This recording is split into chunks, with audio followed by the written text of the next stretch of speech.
A mi hermana y a mí nos sacaron del colegio básicamente por un tema de practicidad, porque yo estudiaba ya muchas horas violín y me faltaba el tiempo con el horario del instituto, pero no sabíamos muy bien qué hacer. Y casualmente un amigo de mis padres nos pasó un reportaje que salió en el Semanal del País, en el que hablaban de una familia homeschooler y hablaban de Clonlara School. Anteriormente a eso no sabíamos ni que existía el homeschooling. Nos lo tomamos como una liberación, de alguna forma, sí, y para mí pues, supuso un descanso, porque es que hacía tantas actividades, hacía ballet clásico, violín, muchas cosas, y no me daba el día, ¿sabes? Y compaginarlo todo es imposible, y más a esa edad, ¿sabes? Con 14 años, que es demasiada responsabilidad, ¿no? Para una niña. Y eso para mí sobre todo fue un descanso, y luego me encanta aprender. En el colegio no se aprendía, ¿sabes? Era básicamente ir ahí a calentar la silla, y mira que además encontré buenos profesores, ¿sabes? Que los pobres se esforzaban un montón y hacían lo que podían, pero cuando había buenos profesores, los alumnos no querían aprender, ¿sabes? Era como, ¡hala, vamos a ocupar tiempo, a llenar tiempo y a perder tiempo, obviamente! Y viceversa, y luego había clases que eran más interesantes y te tocaba un profesor quemado ya, que no podían ya con el alma ni tenían ganas de nada ya.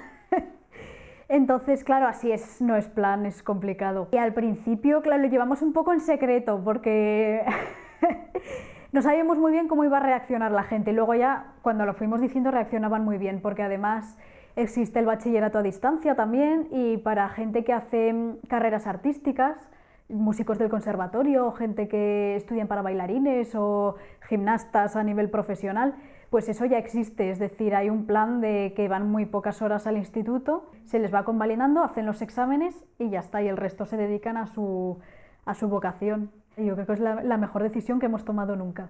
Yo lo volvería a hacer, y si tengo algún día hijos, vamos, les daría la oportunidad de vivir el colegio presencial, pero luego me gustaría que probaran el homeschooling, y creo que les gustaría mucho. Pues en nuestro caso queríamos que fuera el cambio lo más invisible posible, por decirlo de alguna forma, y entonces seguimos utilizando libros de texto, ¿vale? Como si fuera, es decir, como si fuera el colegio en casa, literalmente. Lo que pasa que los tomamos simplemente como base, porque los libros de texto, y ahora cada día más, cada año son peores, y no enseñan, realmente te dan como unas directrices, unas pautas, ¿sabes? Te resumen a lo mejor la Edad Media española en una página, no puede ser, no puedes tener una visión global de un conocimiento así, ¿sabes? Es muy básico y es imposible que se aprenda así. Entonces lo tomamos como referencia de, mira, se da más o menos esto, ¿sabes? Y sobre eso ampliar con enciclopedias, documentales, libros, etcétera. Además, como me gustaba muchísimo leer, pues iba indagando, investigando de aquí y de allá, ¿sabes? Así me hice una visión global muy amplia. Entonces, Clonlara lo que te proporciona es un título como si hubieras estudiado en el extranjero. Básicamente estás amparado y protegido por un colegio que tiene base en Estados Unidos, las notas que reciben son de Estados Unidos, y algunas de las asignaturas que se dan en bachillerato son historia de Estados Unidos, etcétera, cosas que se dan allí también. Entonces es como una especie de estudios dobles, claro. Y nada, luego no hay problema en convalidar. Luego hicimos la selectividad como si hubiéramos estudiado fuera, con estudios extranjeros, y la misma selectividad que todo el mundo. De hecho, me reencontré con compañeros de clase, ¿sabes? Y ya está, sin ningún problema. Solo hace falta ilusión por aprender y un poco de disciplina, y ya está. En el colegio se suele hacer en plan de una hora de cada asignatura, ¿no? Yo me lo hacía por días, entonces hacía un día lengua, otro día historias y otro día ciencias. Y así lo hacía como un estudio intensivo. Y entonces me estudiaba lo primero lo que venía en el libro de texto, como para saber más o menos lo que iba a hacer en el día, hacía ejercicios del libro y luego investigaba por mi cuenta. Y de 9 a 1 más o menos, o sea, había días que más, o sea, el mínimo era eso, había días que yo no quería parar, ¿sabes? Estaba aprendiendo algo interesante y a lo mejor me pegaba el día entero. Aunque solía ser eso, estudiar por la mañana y luego por la tarde pues al conservatorio a darlo todo ahí con el violín. Pues desde pequeñas a mi hermana y a mí nos ha gustado mucho el mundo artístico, y siempre hemos tenido mucha inquietud sobre todo por lo musical, y también por la danza clásica, por el dibujo, en fin, por toda disciplina artística. Y ha sido una inquietud muy fuerte eso desde la infancia. Y el violín a mí siempre me ha gustado muchísimo, muchísimo. Y ahora estoy en un grupo de música celta y colaboro con distintos grupos. Pues componer empecé de manera autodidacta. Un día de repente me di cuenta de que escuchaba música y sabía las notas que estaban sonando, ¿sabes? Que es lo que se llama oído absoluto, el escuchar un sonido y reconocer que es la nota la o la nota mi. Y dije, ostras, aquí se me abre un mundo. Y yo oía mucha música en mi cabeza, entonces simplemente empecé copiando lo que oía. Así de, pero vamos, no le di mucha importancia. Apuntaba las cosas en papel pautado, en cuadernos de estos de partituras que tengo, y ya está. Y el empezar a componer de forma profesional comenzó ya cuando vine a estudiar cine a Madrid, en la escuela TAI. Empecé a hacer la música para mis propias prácticas de la escuela y ya algunos compañeros empezó a gustarles lo que hacía, empezaron a encargarme para sus prácticas, se empezó a correr la voz a otros cursos y ya se empezó a correr la voz fuera de la escuela. Entonces ya poco a poco empezaron a encargarme composiciones y empezó en el cortometraje y ha ido ya al documental, al largometraje, música para danza, en fin, un poco de todo. Lo he hecho yo todo sola, escuchando compositores y viendo pues la diferencia que hay entre el estilo de Thomas Newman, por ejemplo, el de Hans Zimmer, el de John Williams, viendo diferencias, ¿sabes? Ahí analizando mucho y luego ya dejándome llevar, porque yo tengo mi propio estilo, claro. A mí me gusta mucho el estilo minimalista. Sí, dentro del mundo de la música contemporánea, clásica contemporánea, tiene muchos detractores porque consideran que es algo como muy sencillo y que entonces no tiene mérito y ya está, pero para compaginarlo con la imagen, es decir, utilizar música minimalista para el cine, creo que es espectacular como el resultado, como queda. Así ejemplos tendríamos Michael Nyman y la banda sonora del piano, por ejemplo, o Philip Glass, la banda sonora de Las Horas, que me parece espectacular, que luego ves y analizas y dices, sí, son 4 acordes y se ha pegado 10 minutos con 4 acordes, pero el desarrollo que ha ido haciendo y cómo lo ha complementado con la imagen me parece espectacular. El proceso creativo de composición es muy distinto, depende de lo que te diga el director y el tiempo que tengas para componer, que eso es esencial, que me han hecho algunas de ¡ay, Jezabel, por favor, necesito una banda sonora y tiene que ser para pasado mañana! Y yo, ¡ay, pero bueno! Entonces, claro, obviamente el tiempo que le puedo dedicar es mínimo, ¿sabes? Ahí hago un intensivo ahí de un montón de horas, digo, a ver qué se me ocurre. Entonces, nada, lo que hago es, generalmente me dan unas pautas, claro, si el corto, por ejemplo, es de terror, pues no, hay algunas cosas que no puedes hacer, si la música fuera una música para una comedia o para un drama, ¿sabes? Eso ya está más o menos establecido. Y luego, según eso, me dejo llevar. Y otras veces me piden algo como muy de diseño, en plan, necesitamos esto, en el minuto tal tiene que haber un cambio y tiene que haber más intensidad o un golpe de percusión aquí. Entonces ya eso corta un pelín la creatividad. Por otra parte es un reto, porque digo, a ver, con este corsé que me han puesto, ¿sabes? A ver cómo consigo algo creativo. Fíjate, hay 12 notas, claro, porque son las notas y sus semitonos. Y fíjate, si sigue innovando día tras día, o sea que aún queda mucho por hacer, las combinaciones son infinitas. Está mal que yo lo diga, pero pero eso, todos los cortos en los que he hecho la música han conseguido muchísimos premios en festivales, reconocimiento internacional, o sea que para mí es un orgullo porque soy muy exigente conmigo misma y me gusta entregar una música bien hecha y la verdad es que nunca he tenido ninguna queja, al revés. En el documental la música que he aportado pues ya estaba hecha realmente porque por falta de tiempo no hubo posibilidad de componerla desde cero. Y forma parte de varios proyectos que tengo alternativos. Uno es de música basada en la geometría sagrada, que espero que el disco salga pronto, se me está eternizando un poco, pero ya está hecho casi.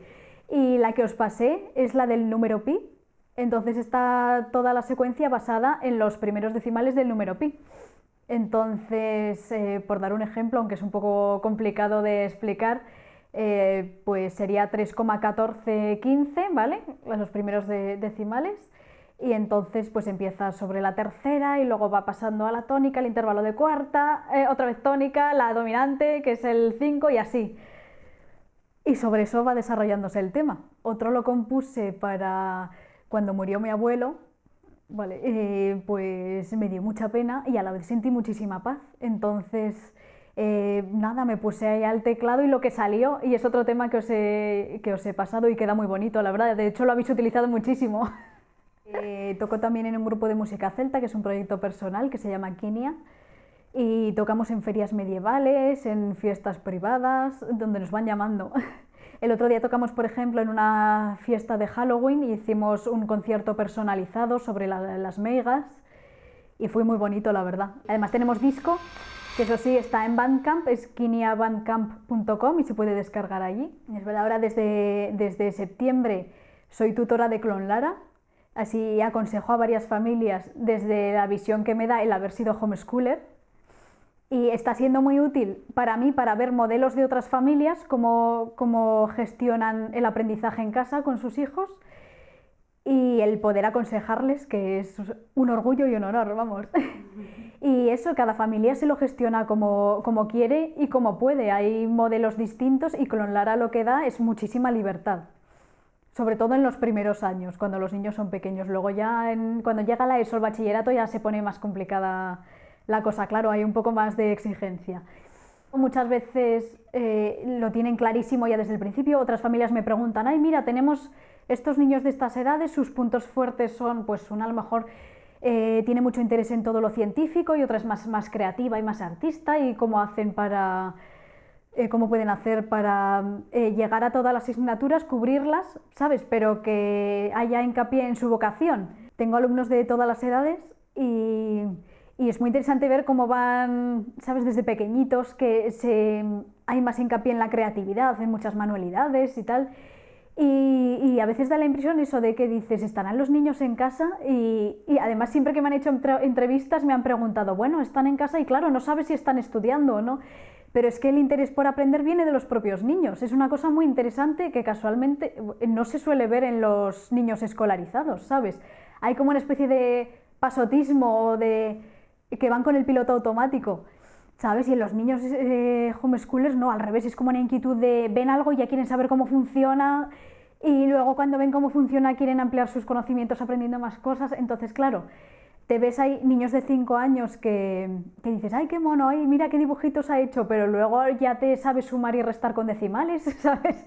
Cosas así, y llegan ahí porque ellos quieren. Y toco el violín, compongo sobre todo bandas sonoras, doy clases de música y además algunas son para alumnos homeschoolers, con lo cual tengo que cambiar, no sirve lo mismo para niños que se han educado en el colegio que para niños homeschoolers. La metodología es completamente distinta porque están acostumbrados a cosas distintas. Entonces los alumnos que van a colegio están acostumbrados a que les digas lo que tienen que hacer, ¿sabes? Y ya está. Entonces a veces les digo, vamos a crear, crea tu propia melodía. Se quedan con un bloqueo, al principio no saben qué hacer y se asustan en plan, no puedo. Y el otro día un alumno me decía, es que esto que me estás enseñando es demasiado difícil para mí, no puedo hacerlo. Así, ¿sabes? Tienen muchísimas limitaciones que no son tal. Observando a los niños se aprende muchísimo, ¿eh? Muchísimo. Cuando no han pasado por el filtro del colegio, que, ¿sabes? Los sacas y están como contaminados. No sabría cómo decirte, están grises, por decirlo de alguna forma, y hay que irles devolviendo el color poco a poco. Y los homeschoolers son muy creativos y al revés, casi dan la clase ellos y están aportando todo el rato nuevas ideas y a veces cuesta, hay que atarles un poco en corto, ¿sabes? Es como se van, ay, quiero aprender esto y ahora, ay, he escuchado esta melodía, ahora me gusta y quiero aprender esto otro, así. Y hay que decirles de poco en poco. El secreto está en que no se aburran porque tienen una mente rápida, entonces es estar poco tiempo en cada cosa, ¿sabes? Ir variando de actividades dentro de una misma clase, ¿sabes? Con el tiempo dividido. Tener una estructura más o menos, pero que puede cambiar, porque es que el niño no sabes por dónde va a salir. Y luego que esté todo interrelacionado, entonces que le vean la aplicación práctica inmediata, ¿sabes? De esto, aunque parezca un poco raro, pero luego vamos a hacer esto y te va a servir. Y luego que lo hagamos y vea que sirve y diga, ah, y básicamente lo que hago en mis clases es aplicar lo que yo estudié en Clonlara y cómo me organicé, ¿sabes? Vi que interrelacionar conceptos funcionaba y básicamente es lo que hago y es verdad, funciona. Pues fíjate, solo con música puedes sacar de ahí matemáticas, porque es que hay muchas, ahí se dan fracciones en música, ¿sabes? Los compases, un 4x4, pues ya estás ahí dando fracciones. Y matemáticas, lengua, puedes utilizarlo para leer en voz alta, entonar, ¿sabes? Eso así, expresión oral, todo lo que sea así, humanidades y tal, es aplicable. Y luego de la música puedes sacar también historia, estudiando la música que se daba en distintas épocas. Y es que se puede relacionar así todo, ¿sabes? Y por ejemplo, a la chica que le di clase, homeschooler, ¿vale? Lo hicimos como por bloques, ¿vale? Interrelacionando. Entonces, dábamos en historia Grecia clásica, ¿vale? Entonces, a su vez dábamos Grecia clásica en filosofía. En Grecia también había matemáticos, teorema de Pitágoras, teorema de Tales, dábamos eso, ¿sabes? Ya se iba, luego eso, con diapositivas, le mandaba películas para ver de la época, ¿sabes? Ya se iba creando un contexto sociocultural, geográfico, histórico, brutal. Aprendimos la música como era en la antigua Grecia, que hay muy poca información sobre el tema, pero pues dimos instrumentos como la lira, la cítara, etcétera. ¿Sabes? Poesía griega, pues Safo, por ejemplo. ¿Sabes? Ya la situación social, ya empezábamos con la situación de la mujer en la antigua Grecia y luego el nacimiento de la democracia y qué paralelismos hay entre la sociedad actual. Y ya creábamos debates, pues así, cosas así, ¿sabes? Entonces ya con un solo tema, pues englobas ahí el arte, la geografía, la historia, en fin, todo. Animo a informarse a todo el que quiera conocer sobre el homeschooling, a escribirnos en clonlara.es y Juan Carlos Vila, que es el director de Clonlara en España, pues les informará muy amablemente. Y luego si la gente decide matricularse en Clonlara, pues que hay 2 tutoras estupendas que les aconsejarán y atenderán durante el proceso educativo de sus hijos.